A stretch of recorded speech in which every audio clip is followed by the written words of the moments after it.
the Relentless CEO Podcast. Relentless! With Adam Kifer. Follow your path to success alongside icons and industry leaders in martial arts, fitness, and more. Let's go. This is the Relentless CEO Podcast. Hey everyone, welcome to another episode of the Relentless CEO Podcast. We're going off script and I'm actually giving the mic to someone else for this episode. In this episode, you guys have the pleasure of learning from my good friend, Tention. If you guys have been following this podcast for a while, you know that Jody and I together had one of the most popular episodes. And Jody is one of our coaches in the Relentless CEO Mastermind as well. And at our Vegas Mastermind event, he gave a presentation so good that it's probably one of the best presentations I've ever seen in this industry. And I just had to share it with you because it backs up the purpose of why we do this podcast of pushing the industry forward. In this presentation, it's called the Sunk Cost Fallacy. He dives into what's holding us back on the martial arts side of things within our industry. And really the new way to think about curriculum, the new way to think about how we train our students and how we chunk up curriculum is all going to be explained in this video. Because many of us are holding on to the curriculum that we teach because of tradition and loyalty, but it's actually doing a disservice to our students and our members. So in this training, Jody's going to deep dive into the new way to think about this, to move away against the stuck thinking of our industry and into the future of how martial arts should be broken down to be a successful martial arts instructor. So I hope you enjoy this video. And as always, let us know what you love, let us know what you hate, and comment with any questions because we can always address those in future podcast episodes. I'm going to start with me first. Nobody on this stage, as much as we may act like it, is whole. We have holes. We have things that we need to work on. There are things that we get confused about. We don't have it all together in every facet of the business. I could just tell you about me. There are things that I learned from every coach in there that I know I have to bring back home and I have to implement. But I also know my strengths and what I'm extremely good at. And when we get up on this stage, it's our job just to share the best version of our strengths with you guys. But we just like you. At least I'm gonna speak for myself. I'm just like you. I have my struggles, I have my difficulties, I have my doubts. Sometimes I wonder. I'm not a superhero all day. But when I'm on that floor teaching, what I do, nobody.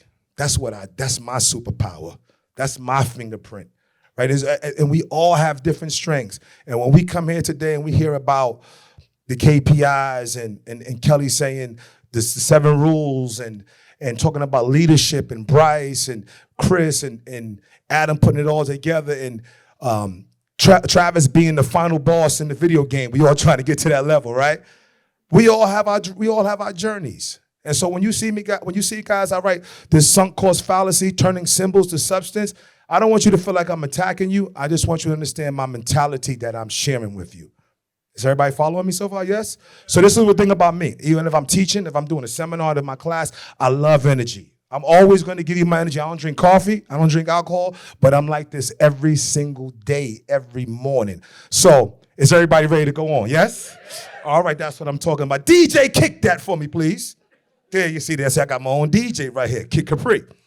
All right, so we want to go with the overview real fast is, what is the sunk cost fallacy? You don't have the time that you think you have. I always have a story for you because I think it brings it all together. And new culture, new normal. Kick that, DJ. See, look at that right there. I got him on the payroll, y'all. I got him. Give that man a round of applause, please. All right, so what is the sunk cost fallacy? DJ, you about to be fired. The phenomenon whereby a person is reluctant to abandon a strategy or course of action because they have invested heavily in it, your traditions, your years of training, et cetera, et cetera. Even when it is clear that abandonment would be more beneficial. What does that sound like? Who does that sound like? Let's be very transparent together. Who does that sound like? Us, right? That's us. And that doesn't just have to be, in this case, that could be in your relationships. That could be with the car that you got, the pictures in your house, the books that you got. Some of us have toys. Well, me. Some of us have toys and things in our house that we have for years that we can't let go because we have an emotional connection to it. Even though we know we don't use it, we don't need it. This happens to us in our business and our martial arts, right? DJ, thank you. So I'm going to give you an example right here. And I just wanted to pull out my note right here for you guys. It says, how much would you spend on something you no longer want to do, right? So I want you to look at this picture right here. Okay, so this is the part of the song called Fallacy. For example, this person bought a $500 ticket to a conference. Now he bought this $500 ticket to the conference. He then decides, or you then decide, that the conference is something that doesn't serve or would benefit you. But because you don't want to lose your initial $500 investment, you invest another $1,000 on airfare, hotel, and waste 4 days of your valuable time.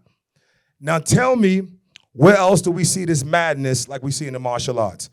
Because you get invested, you're like, well, I don't really feel like doing that, so might as well get the 4 tickets because I already put the money in and spend more time in the hotel and I'll put more days in it, knowing that it doesn't resonate with your soul. Adam, was your Zoom call last week? Okay. And during his Zoom call, I thought he did a great job. One of the things that he was saying was, does it fulfill you? Does your curriculum fulfill you? Does what you teach and fulfill you? That's a question. If it does, no, what you're teaching. Is everything that's on your floor that you teach, does it make you feel fulfilled? Like, I love when I don't care if it's forms, weapons, I don't care if it's sparring, does it fulfill you? And if it doesn't, we have to learn that in order for us to be who we want to be, we have to let go who we are. And if you want to get to the next level of anything that you want to do, you have to let go of who you are for who you want to be. And that's going to be in your curriculum. That's going to be in your school. And that's why ultimately all the instructors is up here. When all the coaches come up here today, they're all teaching us about how we can make changes within who? Ourselves. None of this happens if the soil isn't fertile. We just good farmers up here dropping seeds. And if the soil is not fertile, you don't grow. A good farmer knows when you plant the seeds that all the crop doesn't grow at the same time. Some of the crop takes to the soil right away, and some of it blows away, and some of it never grows. And the part of us changing anything is that we have to change who? Ourselves and our mentality. So I just want to drive that point home constantly about that when I'm up here and I'm telling you guys about your requirements. I don't want you to feel attacked, because some of you do feel attacked. Or I'm not saying that what you're doing is not worthy. You're not worthy of doing it. It's not worth it. But if it does not fulfill you, you have the right to change your mind. My therapist told me one day, and therapy is a beautiful thing, you have the right, Johnny, to change your mind. We have the right to change our mind. I don't have to do something that my instructor gave me 40 years ago just because. And to let you guys all know, you have the right to change your what? Absolutely. DJ, kick that for me. You don't have the time that you think you do. And if you think you have the time, you in denial, son. So I need everybody real fast. That's right. Give me a round of applause for that. I'll take that.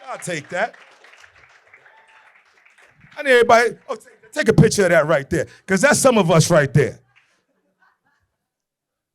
Jonathan Frank thought he was going to take me out. He's in denial, son. Love you, Grandmaster.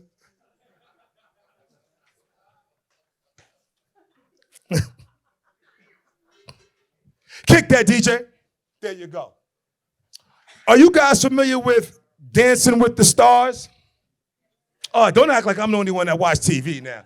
Look, we're going to do that again. Are you guys familiar with Dancing with the Stars? All right, so I just said that you don't have the time that you think you do. All right.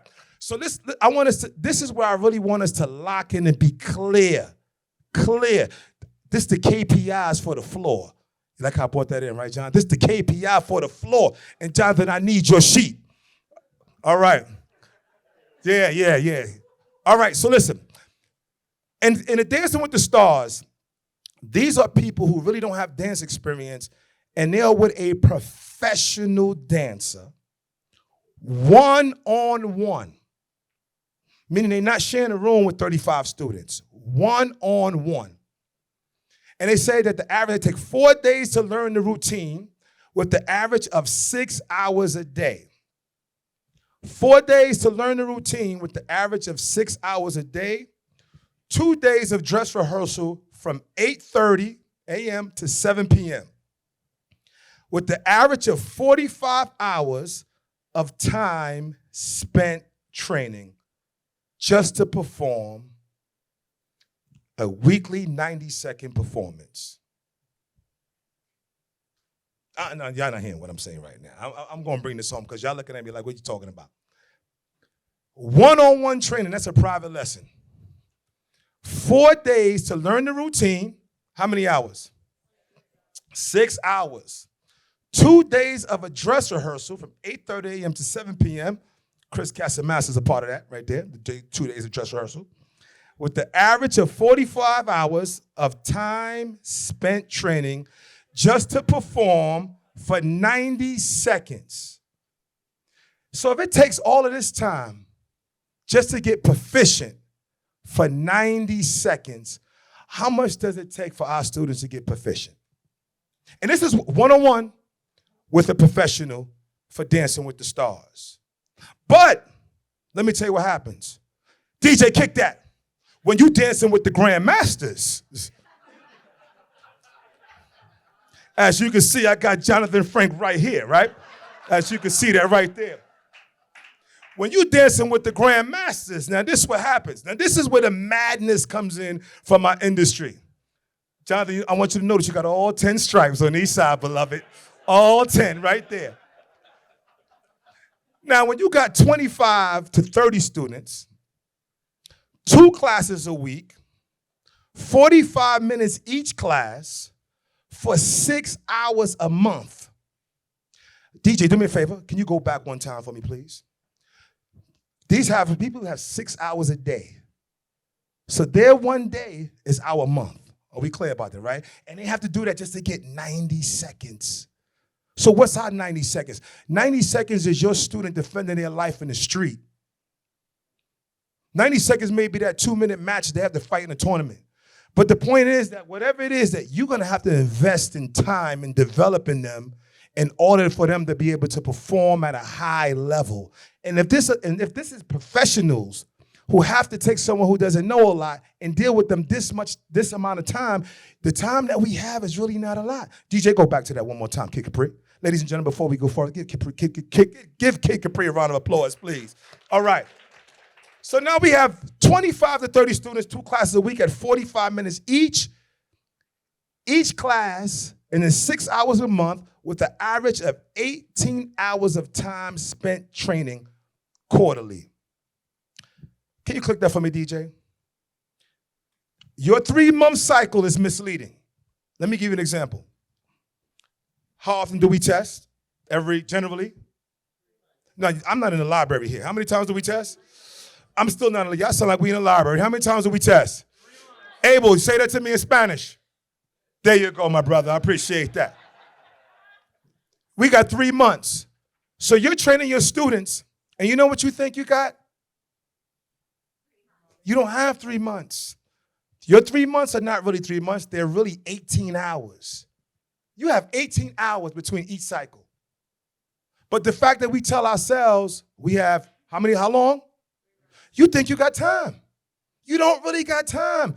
You have 18 hours that is shared with 25 children minimum. And when you start looking at it like that, when you start adding stuff on your curriculum, well, you know, some of you guys, you send me your curriculum and you guys are doing great. And you still think sometimes it's still so much. You go, no, Jody, really that's too much? Because you're thinking about it as a 3-month perspective. It's 3 months. It's not 3 months. You have 18 hours. Not only that, how many cycles do we have a year? If we got 3 months, if we have a 3-month cycle, how many cycles is that a year? Okay, so I take that 4 with those 18 hours. This is 72 hours. That means you got 3 days of training. 3 days in a year. 3 days, 72 hours is a year of training. If they come to your school 45 minutes twice a week, in a year they only have 72 hours. That's 3 days. Now let's think about this. If you knew that you only had 3 days to teach somebody and make them proficient, would you give them all that curriculum? Would you say, here's 12 forms, 15 self-defense, 2 rollouts, speak the language in Korean, tie your belt, do this, sparring, bow form, comma, and you only got 3 days. Wait, your 4 years that they train with you is only 12 days total in time. Now I want you to take all your curriculum, look at it, and say, could I make a kid proficient in that in 12 days? When a professional needs 45 hours for 90 seconds. You don't have the time that you think you do. So when you keep adding and you think that, oh, that's enough. No, this is why, in my opinion, I give you the minimum and we do it the maximum. Right? We take the little, listen, if I give you 5 cents, I want to make $1 off of it. I get the most profit in my school. I give those children, my students, I don't give them a whole lot of information, but they're extremely good at what we do. And like I said, your black belt is 12 days of training. So I want you guys to know you're preparing them for 12 days. It's not 4 years. Your children, they go to school Monday through Friday, 8 a.m. to 3 p.m. How many hours is that? 35, right? 7 hours, 5 days a week, 7 hours a day. That's 30 hours, 35 hours a week, 140 hours a month. 140 hours a month. How many hours a month do we have currently? 6. You think every time your children go to school, they know week 1 is addition, week 2 is multiplication, week 3 is division? What does the teacher? The teacher still give them the same thing no matter what for a whole year, 20 different ways. But me and you, we have a child for 45 minutes, twice a week, and you tell them they're getting bored. That's on you. That's 100% on you. You don't have the time. But teachers who have more time, dance professionals who have more time, can find a way to get the results, but we can't because we overwhelm them. We are too busy creating curriculum to entertain.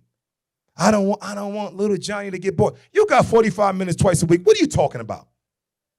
And he's sharing it with 25 other kids.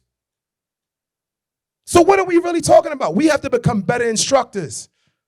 We have to become better farmers. We have to become passionate about this. But let me say this before we go there. But let me go. Can I go there with you? No, y'all can't talk to me like I'm in a library.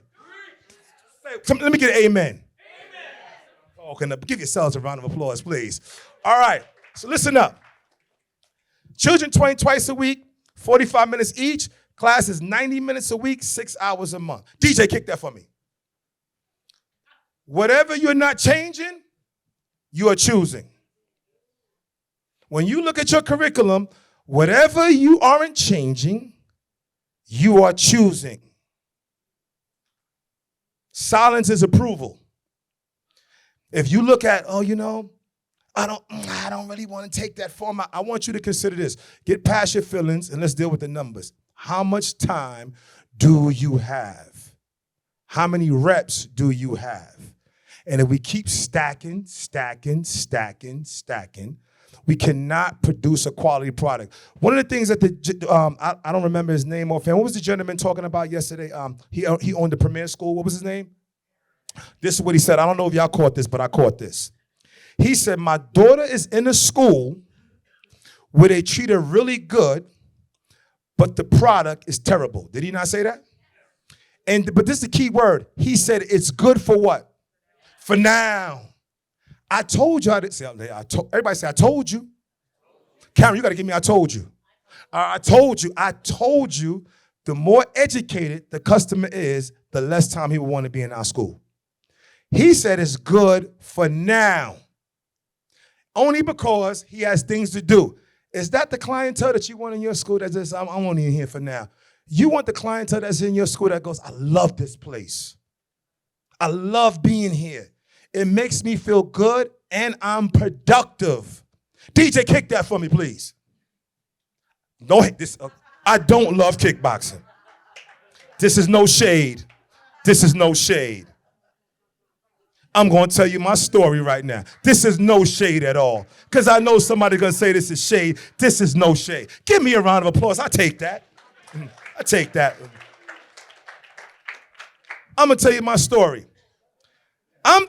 This is no shade. I'm doing the I Love Kickboxing. I'm in my school, and I got a bunch of, no disrespect. Can everybody say no disrespect? Okay. I got a bunch of these women in my school that I'm trying to get them to fit in their wedding dress, right? And I'm like, this is not my clientele. I'm watching them. There's like 40 of them. I got these wave masters, and they in it. Now listen, I'm not knocking anyone who does this. I'm just telling you about me. I'm talking to me and you. I'm just telling you about me. So I'm watching this, and I hate it. They got this disgusting technique, and they kicking the wave masters, and I'm just, and they don't got a uniform on, and I'm just mad, right? They take their water breaks when they want to, and I'm like, oh, this ain't the structure that I want. And I'm steaming, and I'm watching this class, but it's 40 of them. And I'm like, they paying me, but no. So I said, I can't do this no more. And my sister, Sensei, what you talking about? I said, no, I can't do this. This doesn't resonate in my soul. I can't do this. Oh, what we gonna do? After this month, we gonna end this. So I go in a school class. I give a speech in the meeting. I was like, we will no longer be able to provide this service to you guys. And some of the ladies were mad at me, which I can understand, but I wasn't doing it. So I got rid of the program. And at this time, it was pretty good for me from a financial standpoint, but it didn't sit with my soul. And I want you guys to always remember this. When you sit back and think about your school, is it really what you imagined? I didn't see myself teaching, no disrespect, I'm being funny, but I'm being serious. I didn't see myself as getting up, preparing 40 women to fit in their wedding dress. Like that wasn't my idea of when I set out to do this. And I said, I'm losing myself. And it's not the money, because I have to want to come in here, and this has to be the place that I want to be. You got to make your school the place where you want to be there. When I was going through my divorce and they were saying all kind of reckless stuff about me, I'm talking like it's just me and you. My school was my place where I didn't think about my divorce. I didn't think about my lawyer fees. It was a place that when I walked in, it was just that like, this is me. I'm home. You got to make your school. This is your business. Nobody's coming to save you. You got to make this life the best life that you can make it. My job as a father is to share the best side of me to my children, the best version of me to my children. My children in my karate school. How I'm going to bring them to a place where I don't give them the best of me. I don't do nothing like I do karate, nothing. But when I'm on that floor, I do that. Ain't nobody in this room that do it like I do it when I'm on that floor. That's my passion. And I should be rewarded for it. And if you're going to send your children to your school, then you should be sharing the best version of yourself with your children. DJ, kick that for me. We got to change the song. So we're going to go over 6 ways to create a new normal. 1, embody what you are learning. Ask yourself why. Find your community. Be ready to stumble. Practice, practice, practice. Ease your way into power. Kick it pre. Let's move on. Thank you, sir. Let me give you an example. Embody what you are learning. If you're going to start BJJ, boxing, kickboxing, etc., if you're inspired to do those things, you need the proper attire, equipment, systems, and drills and information. It makes no sense to be going over a jab, cross, hook, uppercut with Macho's point sparring gear on. If you're going to embrace boxing, get them children, them students, some boxing gloves. What are you doing having them doing boxing with Macho sparring gear for? Blasphemy. You think if I'm walking in your school and I'm watching some kids doing some boxing drills and they got on point sparring gear, I'm taking you serious? Absolutely not. If you're going to teach leg kicks, then you should be sparring with leg kicks. See, this is the thing. Whatever you put in your school that you make a part of your culture, do you have the systems to back that up? See, some of you guys, no disrespect. Everybody say no disrespect.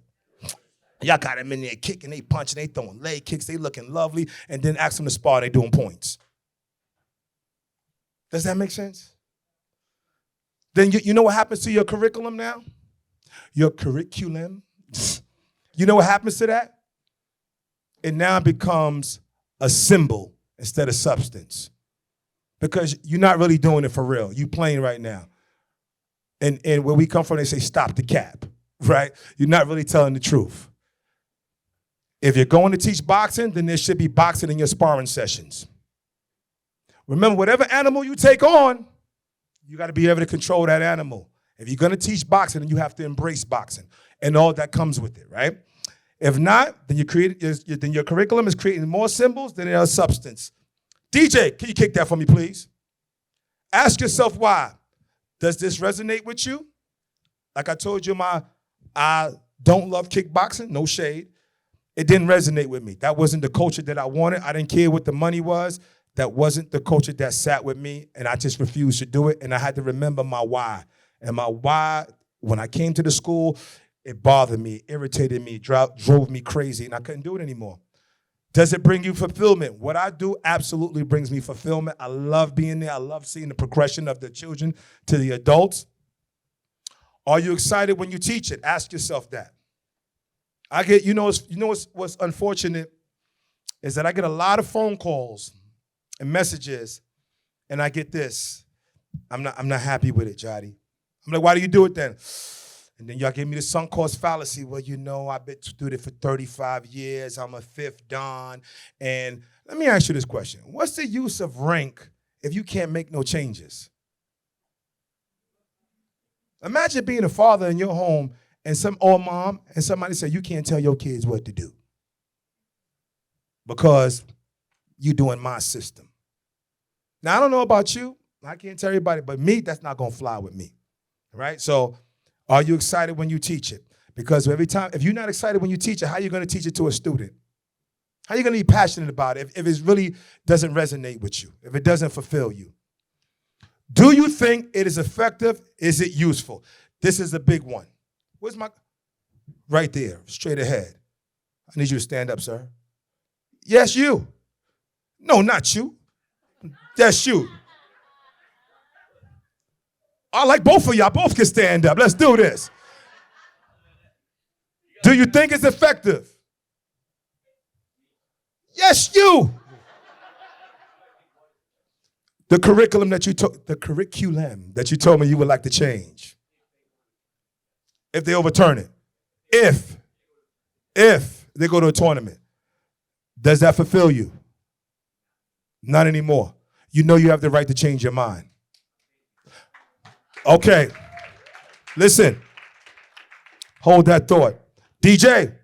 And my DJ don't even got to look at me. You know what, DJ? Adam should have hired you for the party. Yeah, Adam. Find your community. What is your culture when you create new curriculum? You are changing the culture. When you create new curriculum, you are changing the culture of your school. I really think you guys really need to understand that. If I go to your school, keep this in mind, and I want to attract adults, and I come in there and I see what the children are doing, you're not going to attract me no disrespect, I'm just want to be very transparent. You're not going to attract me if I see them throwing flips and kicks, and that's not going to make a grown man or grown woman go, hey, how much is that program right there for myself? They're not going to do that, right? So remember, what is your culture? When you create the new curriculum, you are changing the culture of your school. Everything that you guys are adding, you are changing the culture. You have to make sure that you have those systems to back up that very same culture that you're changing. Who is your target audience? As we talked about yesterday, what are the first four letters in the word letters in culture? Cult. When someone signs up in your school, they join your character, your belief, your thoughts, your ideas, and your model. That's why I couldn't do the I don't love kickboxing thing, because it didn't resonate with me. I got people in there with no uniform, no structure. They just kicking any kind of way they want. Water break. They come in there with sneakers, crazy outfits. I had this one lady coming in wearing whatever she wanted to wear. I was like, excuse me, miss, you have to put your breast away in my class. It's crazy. You can't be out here looking crazy. I had to have that conversation, but they didn't have the structure. Couldn't be in my school. I had to get rid of that, right? So it has to resonate with you. Kick that for me, please. All right. Be ready to stumble. Going from one mindset to another is never comfortable or easy. You're going to mess up. You are allowed to mess up. You are allowed to mess up. You're going to grow. What you thought was great curriculum or belt requirements, what you thought was great. I remember having requirements, and I thought they were the greatest thing. 2 forms, and I had 8 students. And I was like, yeah, look how sharp these 8 students are right here. They shining. And then 10 more joined. And I was like, oh, this is kind of hard right now. Let me cut it down a little bit. Then I brought it to 1 form, and that was cool. Then 25 came into that class. And what was good at one level wasn't good at another level. Prepare yourself now for the level that you want to be at now, right? Don't wait until the class gets 55 students and then all of a sudden you want to change the requirements. If you're going to change it, I would advise you to start with the white belts. Do not go back there to your black belts and start going, now it's different. You can catch up to them. Start with those white belts because they're brand new. They don't care. They don't know nothing. If you went in there, everybody grab their nose real fast. See how y'all just did that just because I told y'all to do that? No reason at all. That's your white belt. They're going to just do it because you told them to do it. They don't know no better, right? That's the same thing. When you change up the requirements, start with the beginners and stay there until you grow into it. You don't have to get into the rolls and the pulls and the drops. Stay there. I know we get excited, but take your time. You'll get there. It's okay not to have it all. Remember I tell you, nobody over that's going to come on this stage is whole. We all broken in something. And we all trying to figure it out. When I hear Jonathan speak, he inspires me. When I hear Chris speak, he inspires me. Bryce is going to come to my school and work on myself. We all need something. And it's okay not to be 100%. If nobody told you that, it's okay not to be there 100% because I don't think anybody in this room is there 100%. None of us, even me. And sometimes I doubt myself. And I got to be reminded I'm a bad motherfucker sometimes. And I know cursing is strong, but fuck that. I got to remind myself sometimes. DJ, kick that for me. Practice, practice, practice. I got a question for you. I asked you this before. I'm asking you this now. A 60-year-old plane with an active pilot, would you get on it? The plane is 60 years old, but the pilot is active. Would you get on it? Raise your hand if you would. You would get on the plane, Wade, that was made in 1960-something because the pilot is active.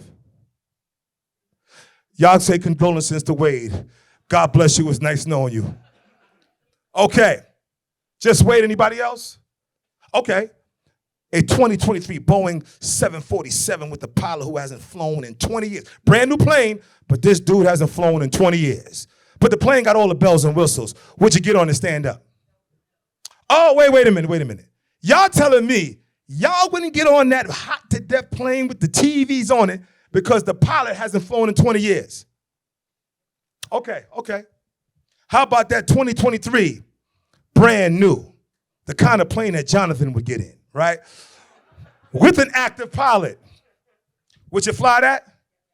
Absolutely. Why? Because you want something that's updated, something that's relevant to make you feel safe. Is that right? Okay, so guess who this person is? This is the instructor who got all the new curriculum but hasn't trained in 30 years. You just said you wouldn't get on his plane. And this guy right here is a guy that's old school, but he got all the new information. You said you wouldn't get on his plane. But yet, now there's a new guy with new information, and you said that's what you want. Does your requirements look like that? You just all said that that's the only plane that you would get on. Does your requirement look like that? And if it doesn't, then we got work to do. Yes? I'm not in the library. Yes? All right. Where do old planes fly? Iowa. You know them old planes. They don't have any TVs on them, no USB ports. They send them to them small cities, like, no disrespect, Iowa, Idaho, South Dakota, Nebraska, Arkansas. They send them to the places where nobody really wants to go. That's where those planes go. They say, we could use those planes for these small cities. Nobody really wants to fly in it. I got a secret for y'all. Nobody really want to do that old school shit no more. Nobody really wants to.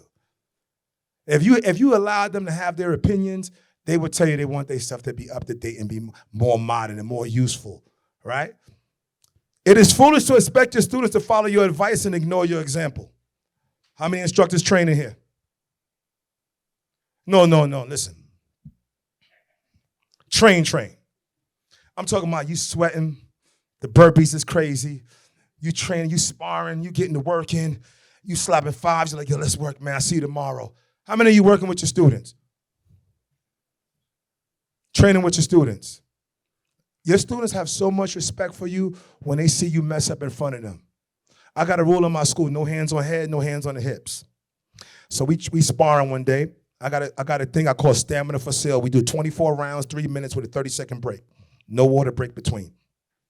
And I'm sparring, and I'm like this between the rounds. Man, that's like this. The student said, he creeped up on me, scared. Sensei, I said, what's going on? He said, you got your hands on your hips. I said, listen, man, the rule in this school is for all of us to get better, including me. That's what the rule is there for. It's for all of us to maintain our structure, right? Our mentality. My hand is on my hip. That shows I'm a little tired. You check me. Don't you ever be offended by that. Lead by example. Let them see you sweat. Let them see you struggle. There's sometimes I'm working out with them, and I'm like, why did I write this drill? I'm dead tired. And I'll say it to them. Yo, why did I write this? But we do it, and they respect you more. They respect you more because you in the foxhole with them. And it teaches you how to know how they feel. And if you tired, it'll tell you, man, maybe this is a little bit too much for this level. And it helps you scale what you're trying to do better. Are we clear about that? Yes? So if you're not on the floor, there's a disconnect. Imagine you owning a restaurant and you don't even walk into your own store to smell your own food, eat your own food. Imagine a cook who doesn't taste his own food. Imagine Gordon Ramsay say, yeah, that steak I just made for you, I don't know what that tastes like. I just give it to you. That's who we have become. You should always train to continue evolve and take the mindset of 49% teacher and 51% student. That should always be, you should always be emptying your cup. When Kelly speaks, when Adam speaks, when Chris speaks, when all the coaches speak, even me, I'm like, you know what? That's correct. That's right. I take something from it. There's no way you should walk in this room and not get something from everybody that enter this floor. If you can't, there's something wrong with you. It says more about you than it does about the coaches. DJ, kick that for me, please. Ease your way into power. I know you're excited. I know you're motivated, but you can't rush the process. Which that means what Adam spoke about yesterday. You cannot jump in there because you're excited. You cannot copy and paste this. Oh, I saw a jab cross roll. I saw a knee. I saw a side kick. I like the way Johnny throw that hook kick when he hit Jonathan Frank with it. Things like that, right? You got to ease your way into that, right? When changing the curriculum, you must create systems and drills that help disguise the repetition and remove the boredom. That's your job, instructors. Class should be fun, informative, while being productive. Take your time. Date the moves. Take her out on the date. I'm speaking from my perspective. Take them out on the date. Spend some time with her. Get to know her. See what she like. See her love language. See if she likes old-fashioned. So you like that, right, Adam? See, I paid attention. I always get Adam an old-fashioned. But spend time with the moves, right? Spend time with the curriculum, right? Don't allow your enthusiasm to alienate your students. Slowly guide them into their evolution. I want you guys to really take that into consideration. And last, DJ, kick that for me. The greatest danger in times of turbulence is not the turbulence. It is to act with yesterday's logic. Sunk cost fallacy. Peter Drucker. New mind, new normal. Let's stop dancing with the grandmasters. Let's get on your job. I appreciate your time, your energy, your love, your patience. We're unstoppable. To the top, we about to go. That CEO, I need to know. The impact, we about to grow. Competition, comical. Straight A1, we on the road. Money focus for the goal. Tell them what they need to know. We unstoppable.